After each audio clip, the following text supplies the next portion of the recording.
no podían hablar español, pero había una familia en esta iglesia que nos acercó y nos acogió. Era la familia Villatoro. Y quiero dirigirme solo un minuto a nuestro querido pastor Raúl. Él ha pasado por muchas dificultades en los últimos años y hemos estado orando. Y yo sé que el pastor tiene una confianza de roca en su Señor Jesucristo. Yo he estado en el ministerio más de 20 años, pero no he estado en el ministerio más con otra persona, sino con el pastor Raúl, en esta iglesia, con mi compañero de milicia, no de malicia, de milicia. Y doy gracias a Dios que ayer recibí ese mensaje de parte del doctor Fernando: el pastor está en casa.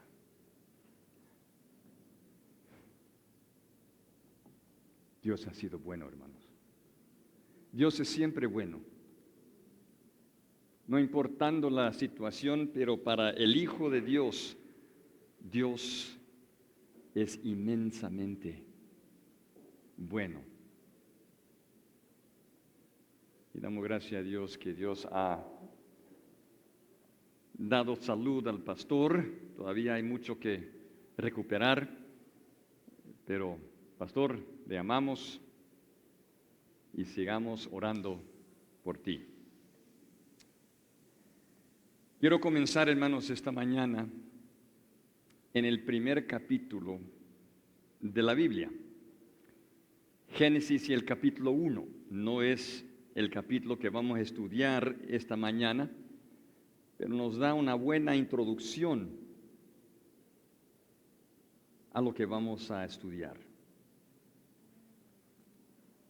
Y así dice la palabra del Señor: en el principio creó Dios los cielos y la tierra. Y la tierra estaba desordenada y vacía, y las tinieblas estaban sobre la faz del abismo, y el Espíritu de Dios se movía sobre la faz de las aguas. Y dijo Dios: sea la luz. Y fue la luz. Y vio Dios que la luz era buena. Y vemos en todo el proceso de la creación cómo resalta este refrán. En el versículo 10, en cuanto a la creación de la tierra y los mares. Y vio Dios que era bueno. En el versículo 12, en cuanto a la creación de la vegetación. Y vio Dios que era bueno. El versículo 18, en cuanto a la creación de las lumbreras en el cielo, ese mismo refrán: y vio Dios que era bueno. El versículo 21, en cuanto a la creación de las criaturas del mar y las aves, y vio Dios que era bueno. Y el versículo 25, en cuanto a la creación de los animales de la tierra, y dice ahí otra vez Moisés: y vio Dios que era bueno. Y termina el capítulo con esta gran declaración, versículo 31, y vio Dios todo lo que había hecho, y he aquí que era bueno en gran manera. Las primeras páginas de las Escrituras introdujeron al pueblo de Israel una importantísima característica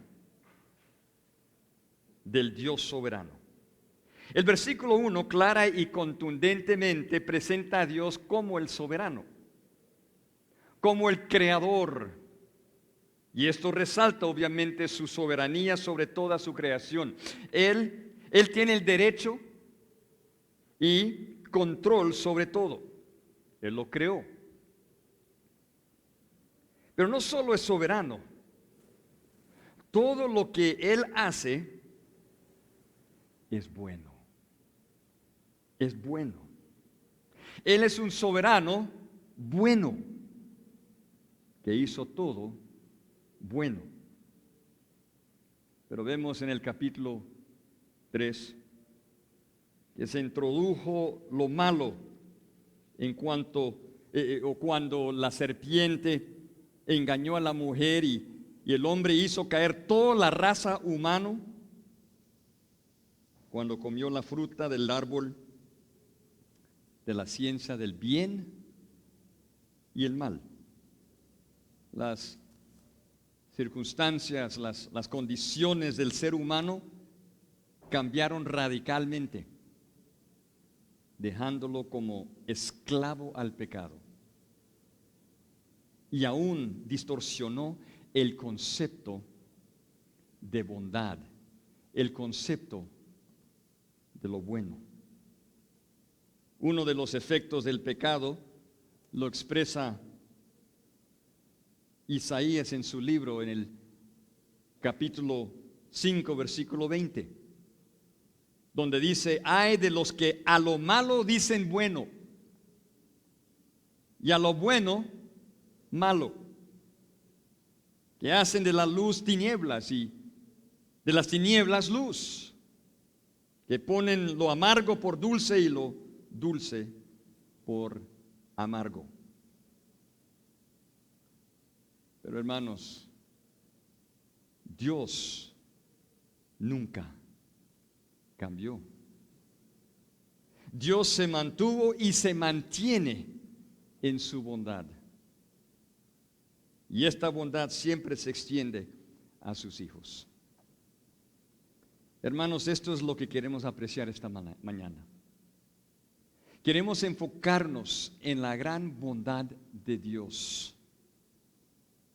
Y con eso dicho, les invito a que abran sus Biblias al capítulo 119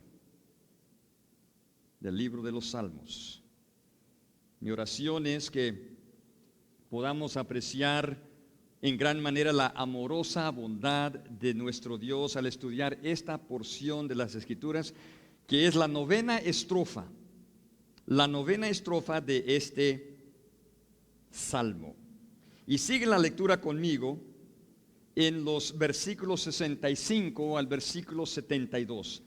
Los versículos 65 al versículo 72. Y así dice la palabra de Dios: bien has hecho con tu siervo, oh Jehová, conforme a tu palabra. Enséñame buen sentido y sabiduría, porque tus mandamientos he creído. Antes que fuera yo humillado, descarriado andaba, mas ahora guardo tu palabra. Bueno eres tú y bienhechor, enséñame tus estatutos.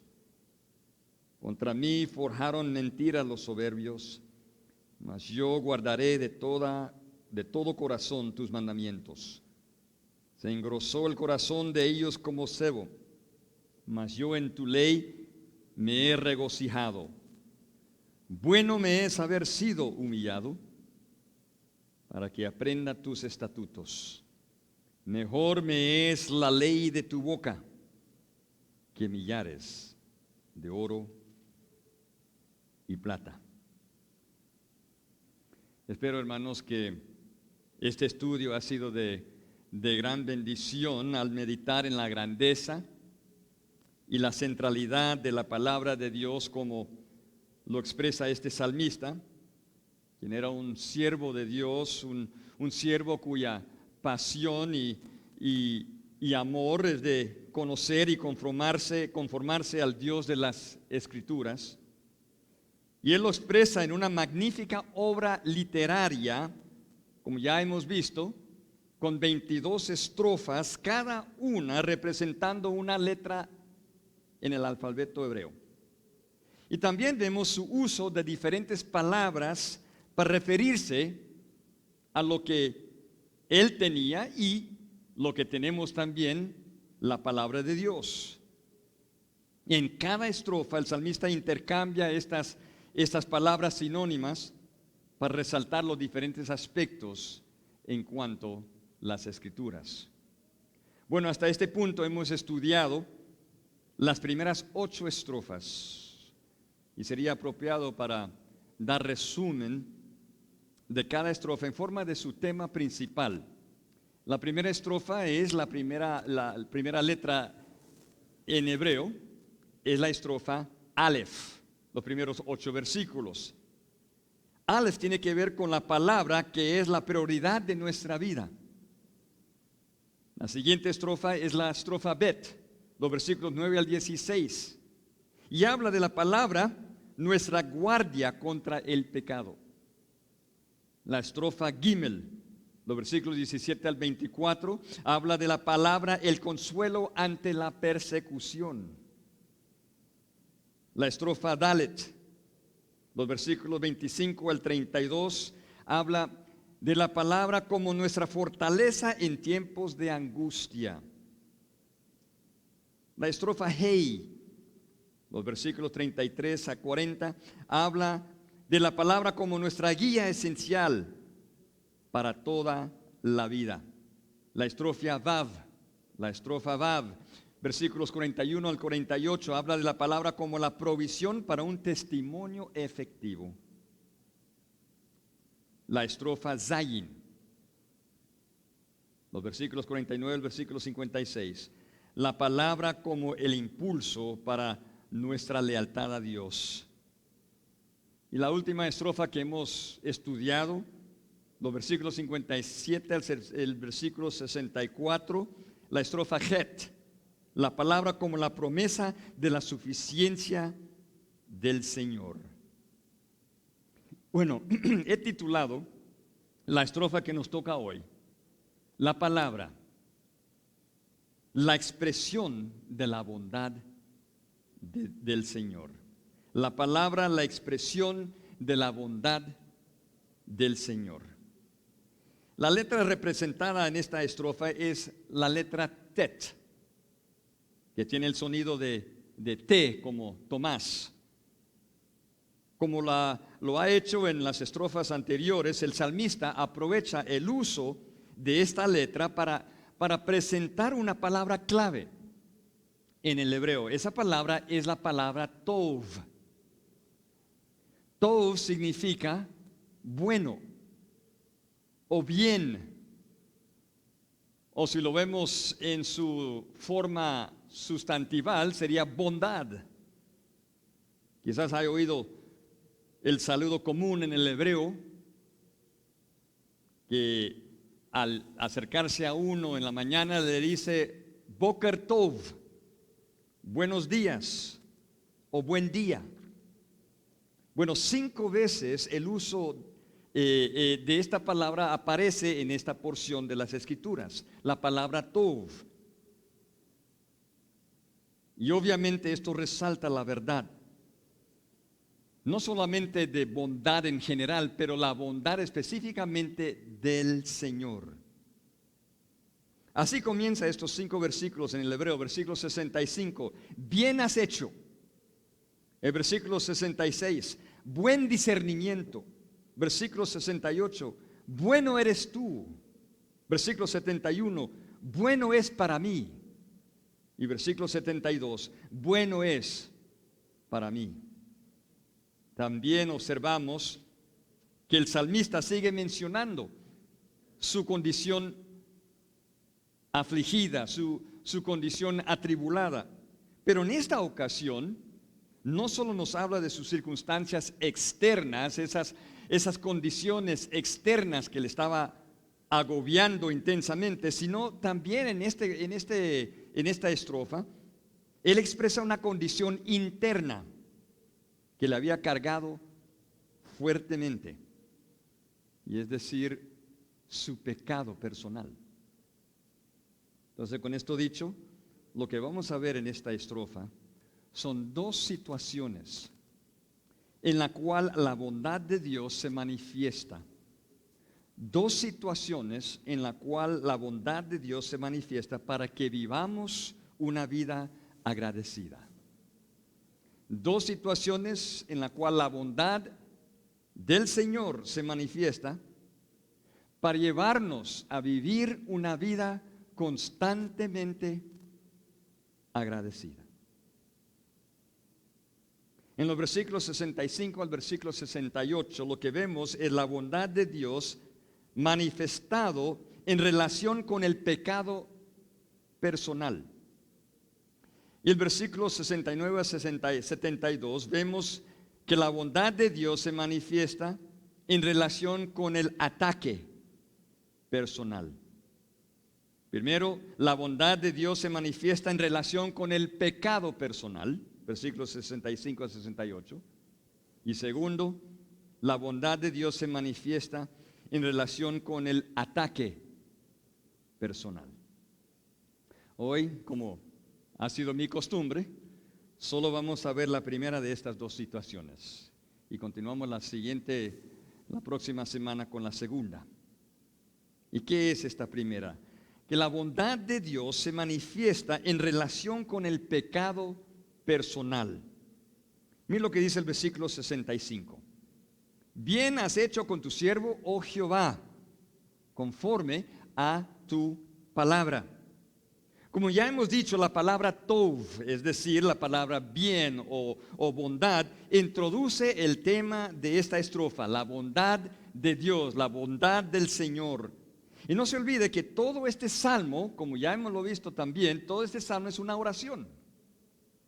Es una oración íntimamente dirigida a Yahvé. Ese es el nombre propio del Señor, Jehová, el Señor del pacto, el Señor que ha establecido promesas para su pueblo, en la cual pertenecía este salmista. Por tanto, él se dirige a Yahvé, al Señor, invocando su nombre propio, ese nombre que liga a Dios, a su fidelidad, a su lealtad, al pacto.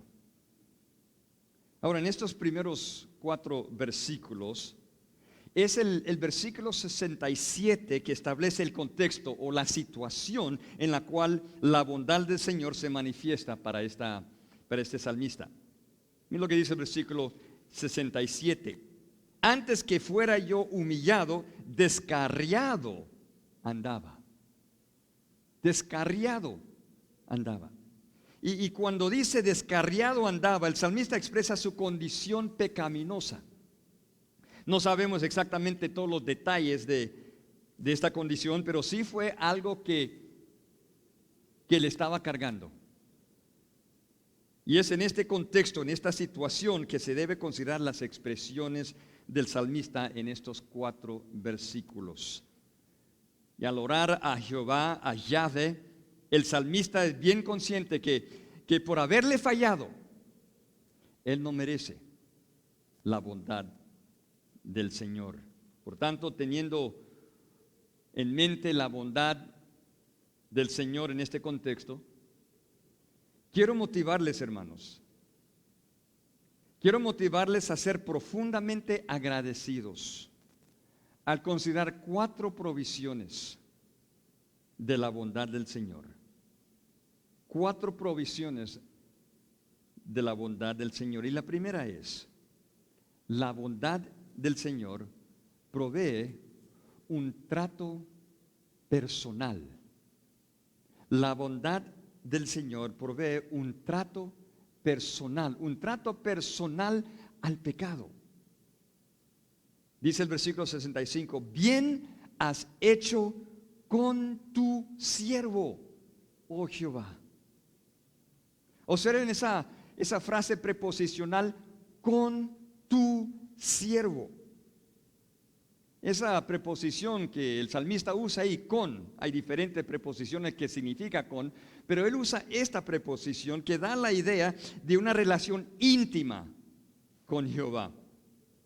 Ya 4 veces en estrofas anteriores, el salmista había usado esta expresión de ser siervo del Señor.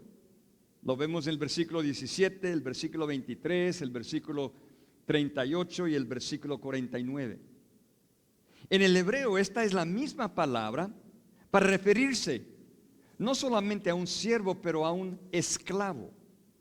El salmista reconoce su lugar subordinado con relación al Señor. No es uno de dos colegas trabajando como socios. Dios es su Señor y él es meramente un esclavo ante el Dios soberano. Sin embargo, ser esclavo del Señor no es una carga opresiva, sino ser esclavo del Señor es un gran privilegio, es una magna bendición y realmente es una extraordinaria liberación.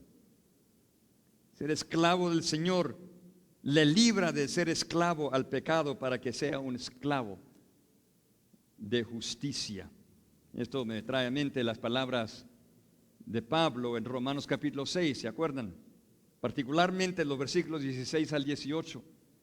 Y así dice: ¿no sabéis que si os sometéis a alguien como esclavos para obedecerle, sois esclavos de aquel a quien obedecéis, sea del pecado para muerte o sea de la obediencia para la justicia? Pero gracias a Dios que aunque erais esclavos del pecado, habéis obedecido de corazón a aquella forma de doctrina a la cual fuisteis entregados. Versículo 18. Y libertados del pecado, vinisteis a ser siervos o literalmente esclavos de la justicia. Esta es la relación entre el salmista y su Señor Yahvé, un esclavo de justicia bajo el bondadoso dominio del Señor soberano. Y esta relación le asegura un buen trato bondadoso de parte de Yahvé, el Dios que jamás abandonará a su pacto. Y es esto que el salmista expresa con gratitud al comenzar esta estrofa. Bien has hecho con tu siervo, oh Jehová. El salmista bien sabe que Dios es un Dios bueno, Dios es un Dios lleno de bondad. Esta verdad es una verdad general. Y él lo afirma en el versículo 68, bueno eres tú, pero aquí él lo aplica en una manera personal. Aquí él está agradecido por el trato personal de la bondad de Dios tras haberle fallado. Otra manera de expresarlo sería en esta manera: tu trato con tu siervo ha sido bondadoso. Tan bueno ha sido tu trato con tu siervo. Tan bueno ha sido ese trato cuando estaba yo en el pecado, oh Jehová. En su pecado el salmista sabía que no andaba agradando a Dios. Según él merecía el juicio de Dios, él merecía la ira de Dios, él merecía la total condenación de Dios, él merecía el abandono de Dios. Sin embargo, Dios en su bondad, Dios en su misericordia, Dios en su gran gracia, en su inmedible bondad, Dios no abandona a sus hijos. Él les perdona. Él les restaura. Eso es lo que celebramos en la Santa Cena.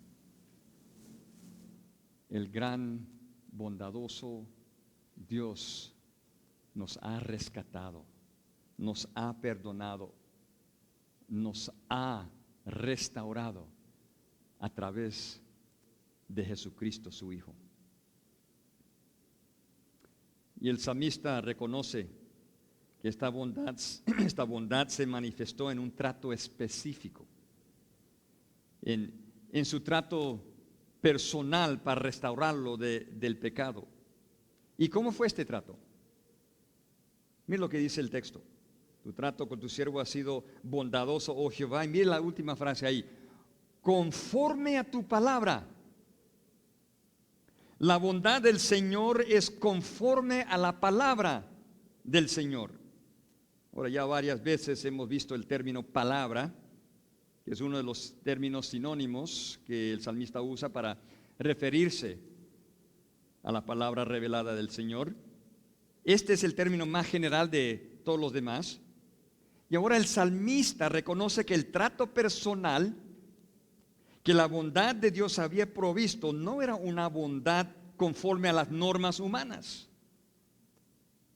No era una verdad según los ojos humanos. La bondad según el mundo es aquel bondad que suaviza todo, que pinta la vida como una cama de rosas. Es aquel que se enfoca en lo externo. Es aquel que no tiene resultados que perduran. Realmente la bondad del mundo, oigan esto, es una presentación de mentiras que falsamente promete riquezas. Eso es la bondad del mundo. Pero no es así con la bondad del Señor. La bondad del Señor es una bondad que se enfoca en lo interno. Es una bondad que tiene resultados eternos. Es una bondad que busca lo mejor para el Hijo de Dios. Es una bondad que moldea el carácter del Hijo de Dios. Es una bondad que aplasta el orgullo del hombre para crear un corazón tierno y humilde para que se consagre a vivir una vida apartada, una vida apasionada y una vida que levanta gloriosas expresiones de alabanzas al Señor de señores, a Jehová, el único que es verdaderamente bueno.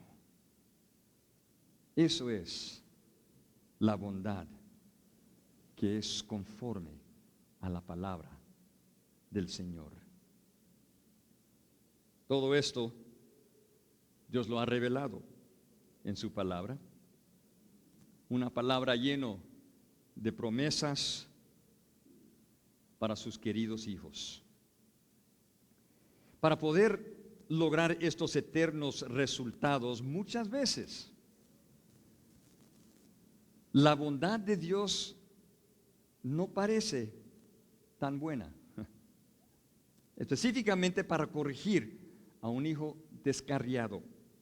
Muchas veces el Señor usa medidas incómodas y a veces usa medidas horríficas, medidas a veces espantosas.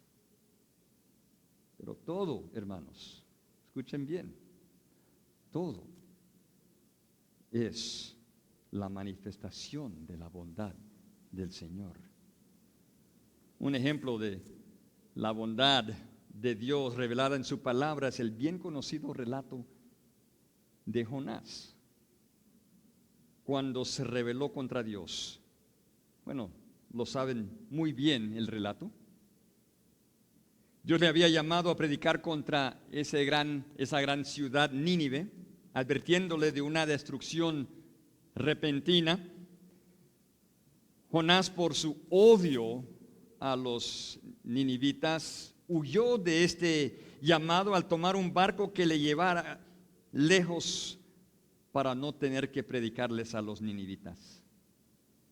Pero Dios, escuchen, lleno de bondad. Quizás no lo habían visto en esa manera, quizás lo vieron como Dios lleno de enojo. No.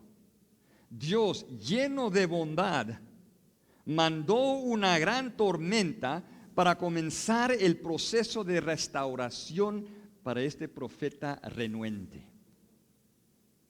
Como ya saben, la tormenta fue el catalizador para llevarlo a una suma desesperación cuando los marineros del barco lo echaron al mar, causando el descenso a una segura muerte.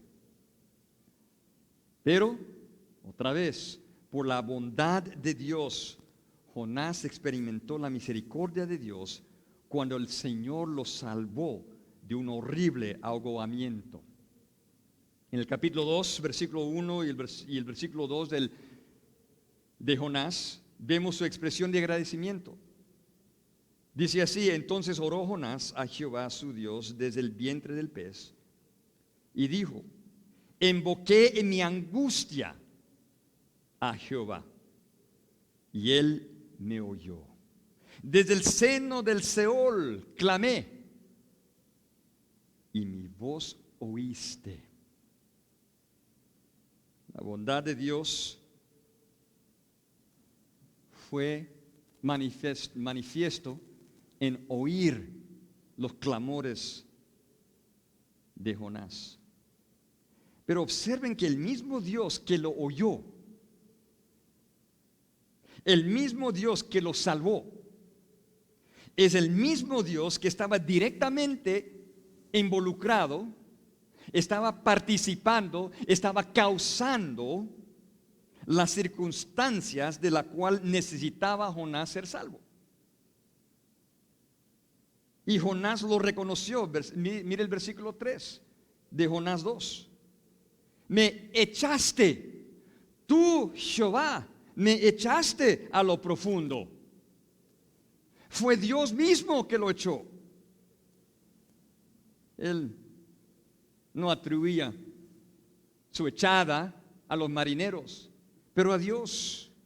En medio de las mares me echaste a lo profundo, y me rodeó la corriente, todas, mire esto, tus olas, todas tus ondas pasaron sobre mí.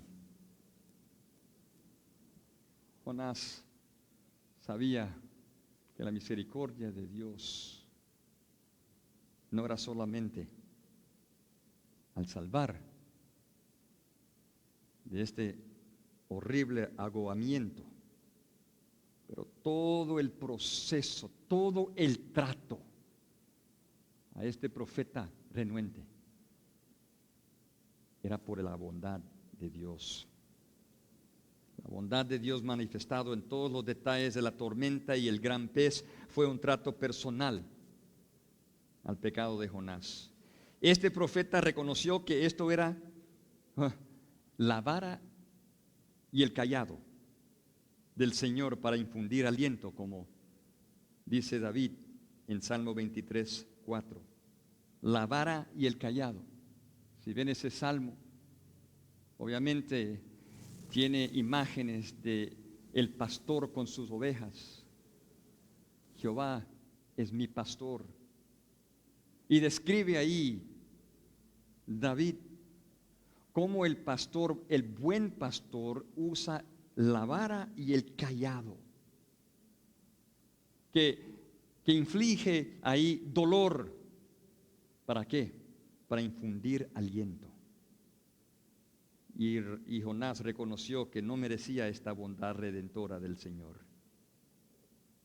Hermanos, ¿no es cierto que muchas veces hemos pasado por experiencias similares?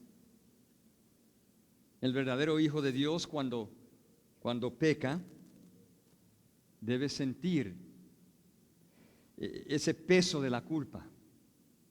Debe sentir totalmente inmerecido de la bondad de Dios. Y algunas veces Dios usa medidas horríficas, como en el caso de Jonás. No porque Dios está enojado con nosotros. Yo creo que este es un concepto erróneo que manejamos. Que cuando pecamos y sentimos esa aflicción, y muchas veces aflicciones horríficas, creemos que es manifestación del enojo de Dios. No. manifestación de la bondad de Dios en nuestras vidas, que demuestra su amorosa bondad para regresarnos a su rebaño con su vara y con su cayado. Todo esto es la bondad de Dios, que provee un trato personal a nuestro pecado. Unámonos al salmista y expresemos con gran gozo y gratitud, como él lo expresó en Salmo 119, versículo 65, tu trato con tu siervo ha sido bondadoso, oh Jehová, conforme a tu palabra. Pero la bondad del Señor no solo provee un trato personal al pecado. Segundo, vemos que la bondad del Señor provee una instrucción sabia. Una instrucción sabia. Versículo 66. Enséñame buen sentido y sabiduría, porque tus mandamientos he creído. Literalmente, la primera parte de este versículo se traduce de esta manera: buen gusto y conocimiento, enséñame. Otra vez la palabra tov, la palabra buena, encabeza este versículo siguiendo el énfasis del tema de esta porción, que es la bondad del Señor. Y observen que el salmista en el texto original usa la palabra que a menudo se traduce gusto o sabor. Esto lo podemos ver en Éxodo capítulo 16 y el versículo 31, cuando Dios había enviado maná para el pueblo de Israel, donde Moisés lo describe de esta manera, y la casa de Israel lo llamó maná, y era como semilla de culantro, blanco, y su sabor como de hojuelas con miel, y su sabor, es la misma palabra ahí. Ahora, en el Salmo 119, el salmista usa esta palabra para dar una vívida imagen o figura, para expresar el sentido de discernimiento espiritual o juicio espiritual.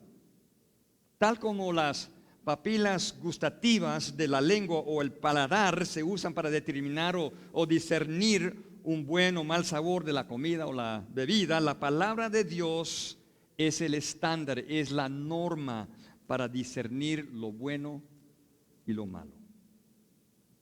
Por tanto, una mejor traducción sería de este versículo: enséñame buen discernimiento y conocimiento. Enséñame cómo discernir entre lo bueno y lo malo. Entonces, noten lo que el salmista pide. Él pide un buen discernimiento. Él pide un buen conocimiento. Es decir, él quiere poder tomar el conocimiento que Dios revela, que Dios provee, y usarlo para juzgar, para discernir en la mejor manera todas sus experiencias, todo lo que a él le enfrenta. Él quiere poder afilar la manera de juzgar entre lo bueno y lo malo, para poder caminar en el camino correcto ante Dios. Ahora, considerando el contexto de su pecado, el salmista reconoce que él había usado mal juicio al desviarse del camino del Señor. Aun cuando estaba en pecado, el peso de las instrucciones que él había recibido, que él tenía instrucciones de Dios, el peso de estas instrucciones le agobiaba.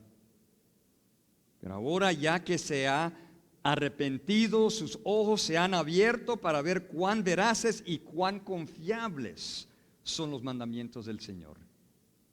Por tanto, él quiere más de estas enseñanzas. Él quiere más instrucción. Él quiere más sabiduría. Son instrucciones sabias. Él le guía por la vida para mantenerse en el camino recto y justo. Son instrucciones sabias que arrojan luz sobre situaciones cuestionables para poder tomar una decisión firme y correcta. Son instrucciones sabias que han pasado por la prueba de tiempo y han pasado por la prueba de experiencia. Y en este caso, las instrucciones del Señor fueron comprobadas. Las instrucciones del Señor fueron comprobadas después de haber experimentado el horror, el peso de su pecado.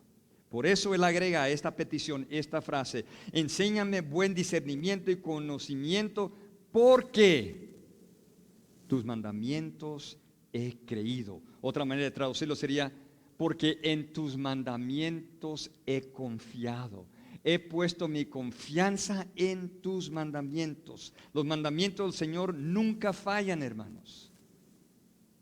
Son órdenes prescritas por el Señor para traer bendición, bendiciones eternas. Lamentablemente, muchos rebelan contra los mandamientos de Dios y creen que vivirán una mejor vida. Pero esto es una falsa confianza, porque cualquier placer que experimentan es temporal y solo lo lleva a una ruina segura. Pero el Hijo de Dios, tras haber pecado, descubre que el desviarse de los mandamientos del Señor realmente es el epítome de la necedad. No placer, no sabiduría, no lo bueno, sino la necedad. Y los mandamientos del Señor son los más seguros, son los más confiables. Y por eso el salmista quiere más enseñanza. Él quiere más conocimiento. Él quiere ser instruido aún más para poder evitar lo que le había pasado y para apreciar más la bondad de su Señor. Hermanos, aquí es donde la carne trata de conquistarnos. Nuestra carne dice que los mandamientos del Señor son demasiado estrictos y que no hay problema de disfrutar unos placeres de vez en cuando. Entre más dejamos la carne vencer, más se debilita nuestra manera de discernir, que es nuestra conciencia contra el pecado. Hermanos, no deje que la conciencia se debilita. Yo digo a mis hijos cuando estamos tratando diferentes situaciones en sus vidas, estamos tratando de tentaciones y todo, yo les digo a mis hijos, deben anhelar tener una conciencia que te va a atormentar. Nunca deje que la conciencia sea suavizada. Si te acercas a una tentación, espero que sientes una tormenta de parte de tu conciencia. Y la única manera de educar la conciencia es anhelar más y más conocer las instrucciones y mandamientos del Señor para combatir los pecaminosos deseos de la carne. Esto es una marca, hermanos, de madurez, una marca de madurez espiritual. Muchos se quedan estancados con un ligero conocimiento de la palabra. Solo quieren leer algunas palabras de la Biblia y dicen ya sé mucho de la palabra, y realmente se encuentran sin las necesarias defensas para poder combatir las tentaciones de este mundo. Esto es lo que dijo el autor de los Hebreos en Hebreo capítulo 5. Miren lo que dice el Hebreo capítulo 5, versículo 13 al 14. No tienen que ir ahí, solo escuchar. Dice así: y todo aquel que participa de la leche es inexperto en la palabra de justicia, porque es niño. Pero el alimento sólido es para los que han alcanzado madurez, para los que por el uso, miren lo que dice, tienen los sentidos ejercitados en el discernimiento del bien y del mal. Eso es lo que queremos, hermanos. Queremos poder tener un discernimiento afilado para discernir entre el bien y el mal. Y hermanos, la bondad del Señor provee ese discernimiento. La bondad del Señor provee una instrucción sabia. Pero no solo esto, también provee un cambio genuino. También provee un cambio genuino. Mira lo que dice el versículo 67. Antes que fuera yo humillado, descarriado andaba, mas ahora guardo tu palabra.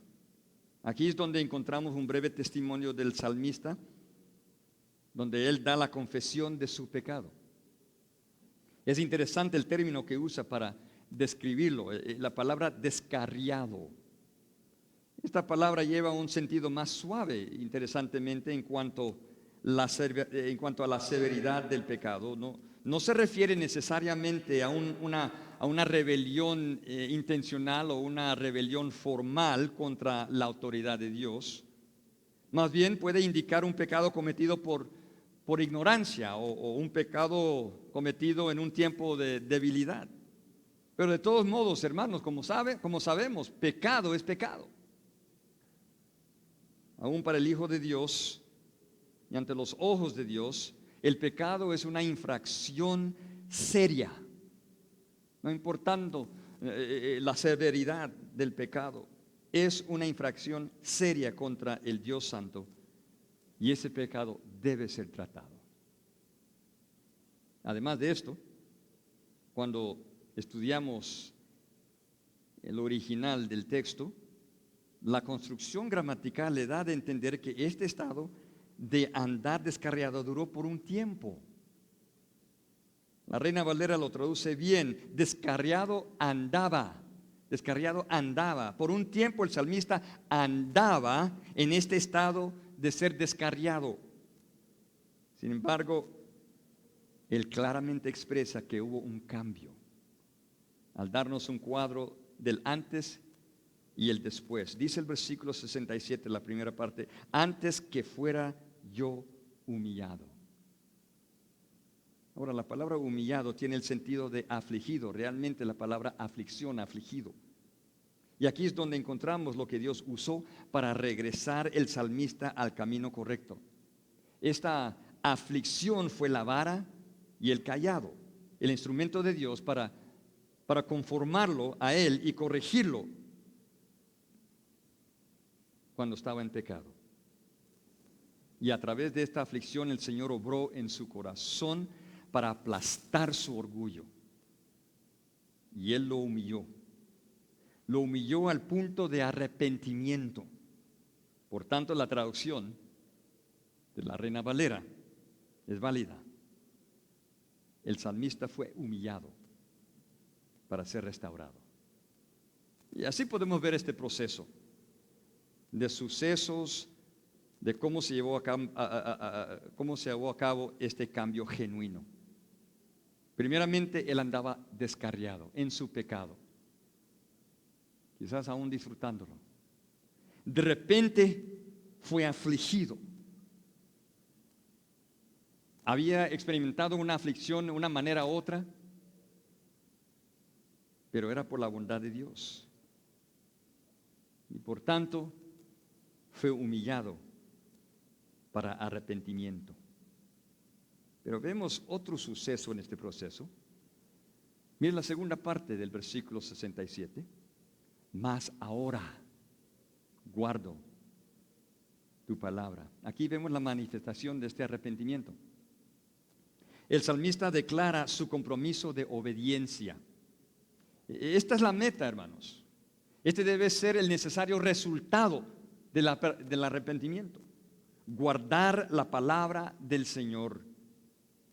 Creo que muchas veces confundimos lo que es el arrepentimiento genuino. y tenemos nuestras normas no bíblicas y creemos que cuando alguien cambia y cumple con nuestras normas, eso es arrepentimiento. Pero no, hermanos.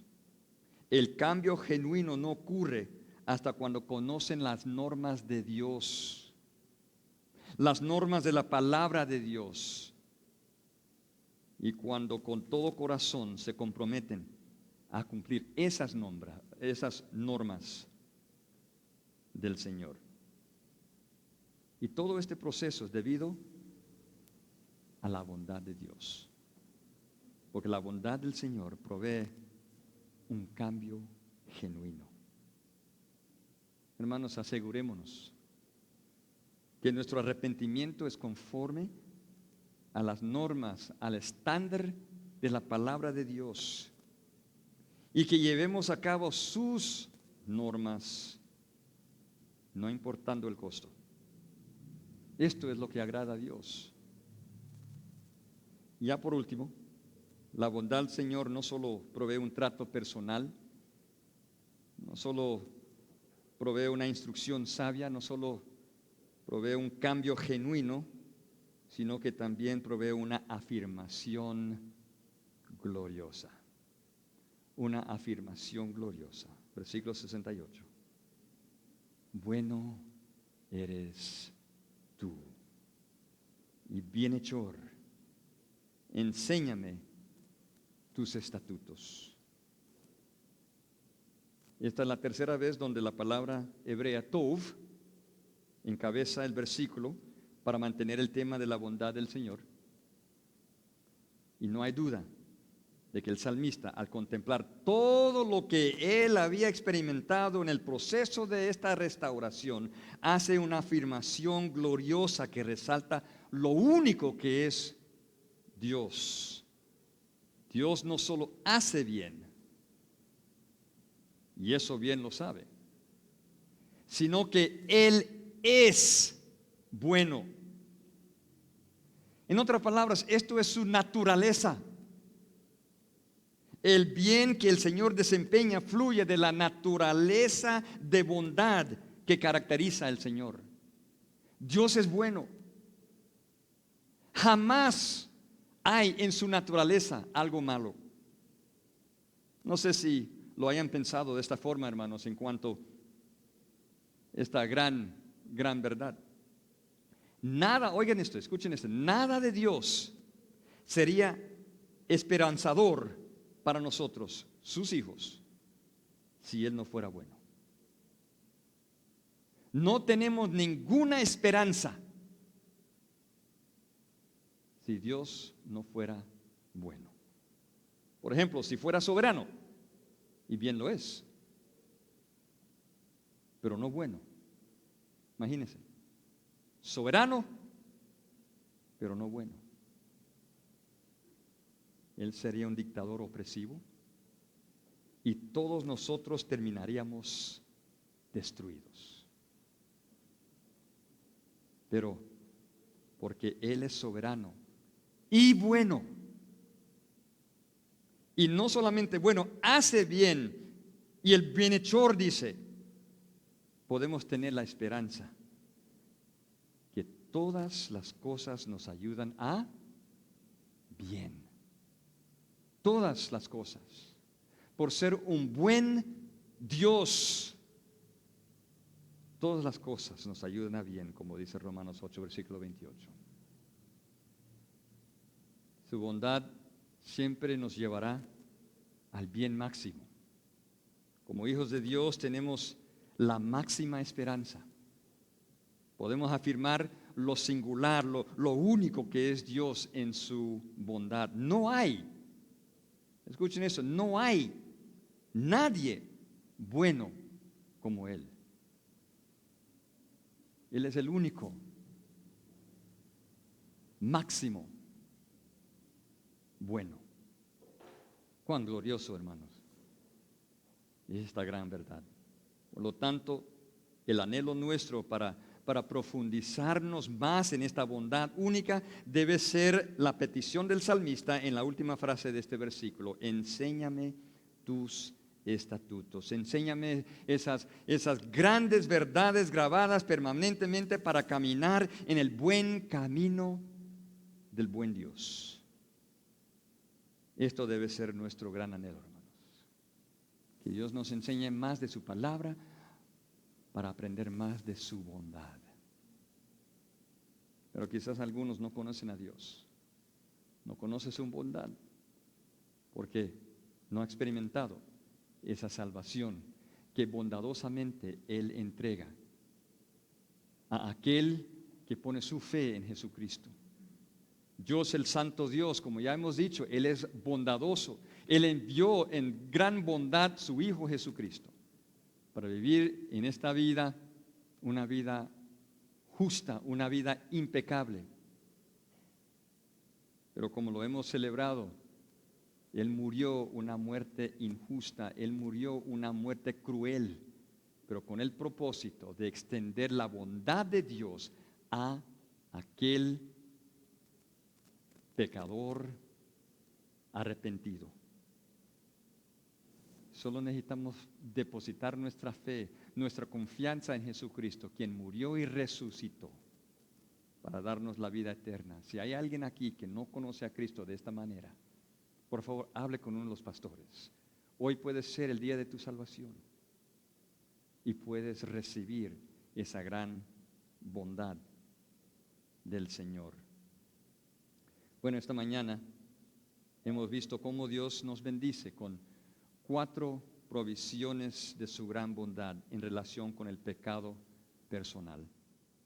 Su bondad provee un trato personal, su bondad provee una instrucción sabia, su bondad provee un cambio genuino y su bondad provee una afirmación gloriosa.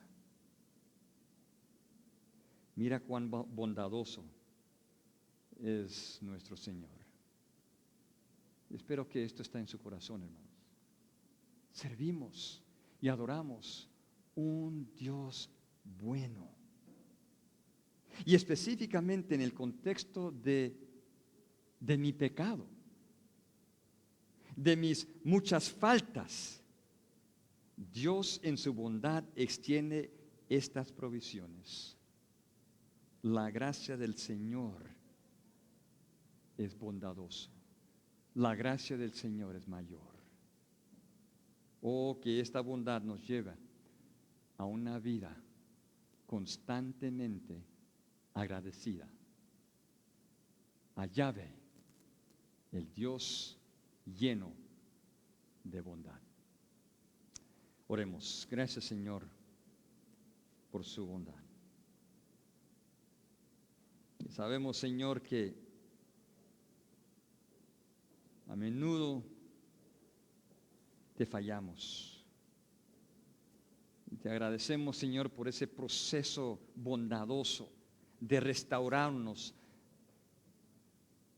aun cuando somos afligidos, porque sabemos que es por tu bondad, tu amor para con nosotros.